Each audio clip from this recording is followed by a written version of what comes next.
दोस्तों, बाबा साहब अम्बेडकर की 14 अप्रैल को जयंती आ रही है और सभी लोग जानते हैं कि बाबा साहब अम्बेडकर की जयंती 14 अप्रैल को मनाई जाती है।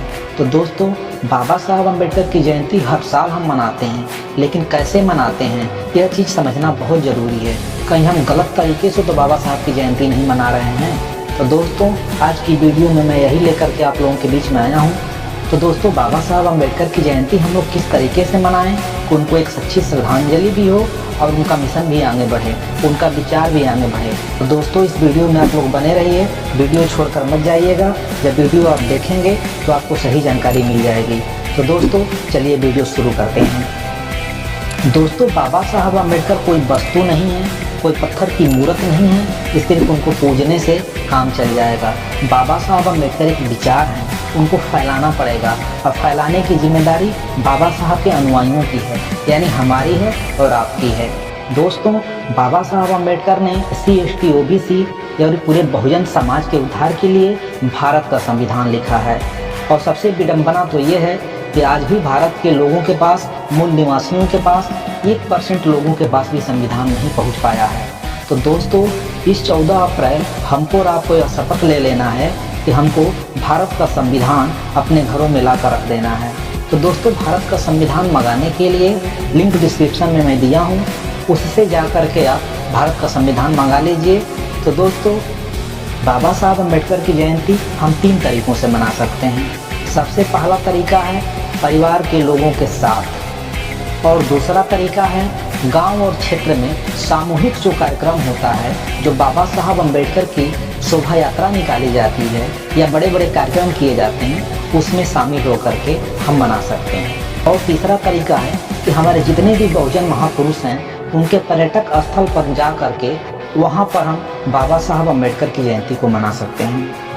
दोस्तों, पहली बात यह है कि जब हम घर और परिवार में बाबा साहब की जयंती मनाते हैं तो वह कैसे मनानी चाहिए, यही चीज़ मुख्य है समझने की। दोस्तों, हम बाबा साहब अम्बेडकर की जयंती अगर घर में नहीं मनाएंगे तो समझिए कि वो संस्कार पैदा नहीं हो पाएगा, वो कल्चर पैदा नहीं हो पाएगा जो हम पैदा करना चाहते हैं। जो बाबा साहब अम्बेडकर का मिशन हम आगे बढ़ाना चाहते हैं, वह कल्चर हमारे घर से ही बढ़ेगा।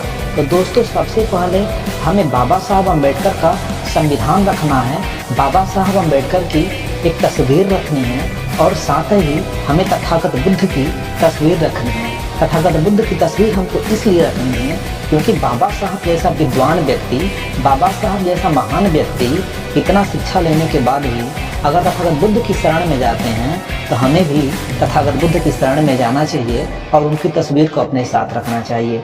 तो दोस्तों, तथागत बुद्ध की तस्वीर, बाबा साहब की तस्वीर और भारत का संविधान, यह 3 अनिवार्य चीज़ है। उसके बाद बाकी जो शेष महापुरुष हैं, उनकी भी तस्वीरें आप रख सकते हैं। यह आपकी सुरक्षा पर डिपेंड करता है, आपकी व्यवस्था पर डिपेंड करता है। साथ ही हमें 6 मोमबत्ती मंगा लेनी है और फूल माला मंगा लेना है।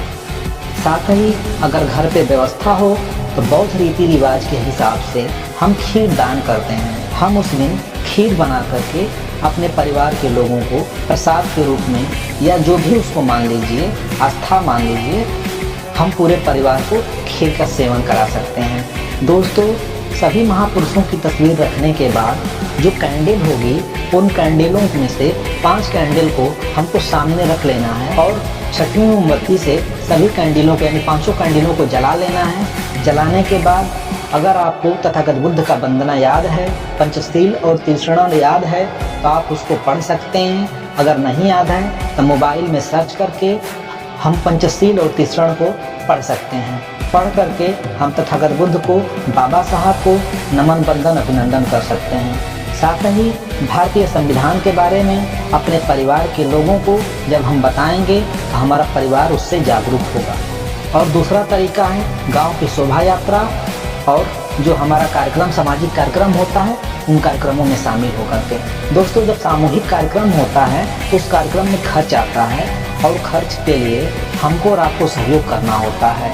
और दोस्तों, जो भी आपसे सहयोग हो सकता हो, गांव के या सामाजिक कार्यक्रम जहां भी हो रहा हो, वहां पे छोटा सा सहयोग करके आप कार्यक्रम में अपनी भागीदारी दे सकते हैं और वहां पर जा कर के अच्छे अच्छे वक्ताओं का विचार सुन सकते हैं। तीसरा है बहुजन पर्यटक स्थल घूमना। दोस्तों, आप सभी को पता है कि भारत में जगह जगह पे तमाम प्रकार के तमाम बहुजन इतिहास, बहुजन विरासत है। वहाँ घूम करके अपने परिवार को, अपने परिवार के बच्चों को सबको ले जा करके वो पर्यटक स्थल दिखा करके ऐतिहासिक रूप से, सामाजिक रूप से आप जागृत कर सकते हैं। तो दोस्तों, इन सब बातों को आपको ध्यान रखना है और बाबा साहब अम्बेडकर की जन्म जयंती को मनाते समय यह हमेशा याद रखना है कि यही वो शख्स हैं जिन्होंने भारत को संविधान दिया, जिस संविधान की वजह से आज हम और आप आज़ाद हैं। दोस्तों, जब आप अपने बच्चों को बताएं तो बाबा साहब अम्बेडकर की कही हुई कुछ बातें जरूर बताएं। बाबा साहब अम्बेडकर ने कहा था कि मैं हिंदू धर्म में पैदा जरूर हुआ, ये मेरी मजबूरी थी, लेकिन मैं हिंदू धर्म में मरूंगा नहीं। और उन्होंने 14 अक्टूबर 1956 ईस्वी को हिंदू धर्म को त्याग करके बौद्ध धर्म में वापसी कर ली थी। साथ ही यह भी बताएं कि बाबा साहब अम्बेडकर ने ही 25 दिसंबर 1902 धर्म की घटिया पुस्तक मनुस्मृति को फूंक करके भारत के मूल निवासियों को धार्मिक रूप से उसी दिन आज़ाद करा दिया था। दोस्तों, बाबा साहब अम्बेडकर ने ये कहा था कि 1000 तलवारों से ज़्यादा ताकतवर एक कलम होती है, और उन्होंने अपने कलम के दम पर ही भारत का सुंदर संविधान लिख दिया। तो दोस्तों, यह बातें अपने बच्चों को बताने का कष्ट करें। साथ ही दोस्तों, अगर आप बाबा साहब अम्बेडकर का और इतिहास जानते हैं, किस तरीके से उनके साथ छुआछूत हुआ, भेदभाव हुआ, जाति पाति के साथ उनको अपमानित किया गया, तो दोस्तों यह सब कहानी आप अपने बच्चों को जब सुनाएंगे तब बच्चे आगे चल करके संघर्षशील होंगे, ताकतवर बनेंगे। क्योंकि दोस्तों, आप सभी को पता है कि जुर्म के खिलाफ अकेले खड़े हो जाने का नाम है डॉक्टर अम्बेडकर। बाबा साहब अम्बेडकर ने एक और बहुत इंपॉर्टेंट बात कही थी।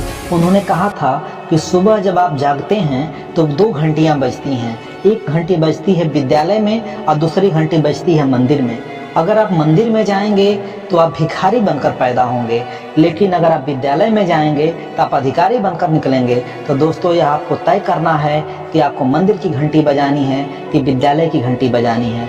दोनों आपका भाग्य तय करती हैं।